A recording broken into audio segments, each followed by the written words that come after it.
የአሜሪካ ፕሬዝዳንት ዶናልድ ትራምፕ የዩክሬን ፕሬዝዳንት ቮሎዲሚር ዜሌንስኪ የሰላም ስምምነቱን እየጎዱ ነው በማለት ከሰሱ።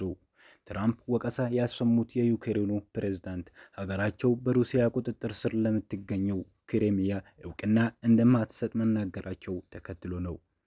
ትራምፕ በትሩዝ የማህበራዊ ሚዲያ ገጻቸው ባሰፈሩት ጽሑፍ የሩሲያና የዩክሬንን ጦርነት ለማብቃት የሚያስችል ስምምነት ላይ ለመድረስ እጅግ ቅርብ እንደነበር ተናግረዋል።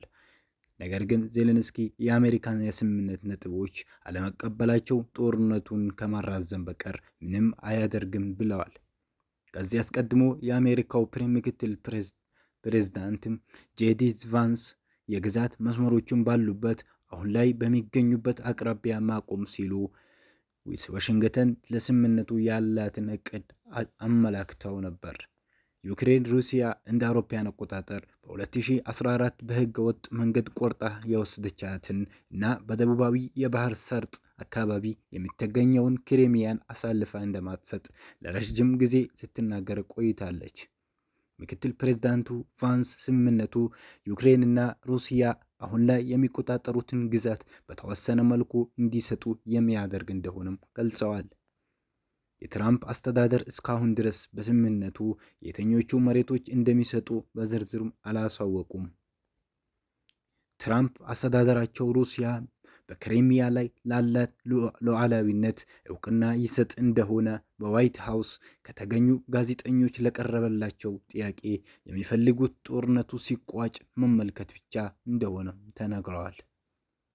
በተለየ መልኩ የምወደው የለም፣ በተለየ መልኩ የምወደው እንዲኖርም አልፈልግም፣ የምፈልገው ስምምነት ላይ እንዲደርስ ነው ሲሉ ተደምጠዋል።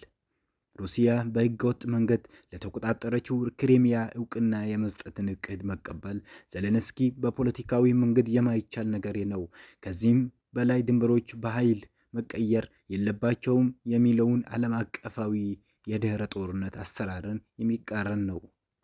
ዜሌንስኪ ዩክሬን በክሬሚያ የባህር ሰርጥ ላይ ያላትን ጥያቄ እንድትተው የሚቀርቡለትን ምክር ሀሳቦች በቋሚነት ሲቃወሙ ቆይተዋል። በዚህ ጉዳይ ምንም ንግግር የሚደረግበት ነገር የለም፣ ህገ መንግስታችንን የሚጻረር ነው ብለዋል።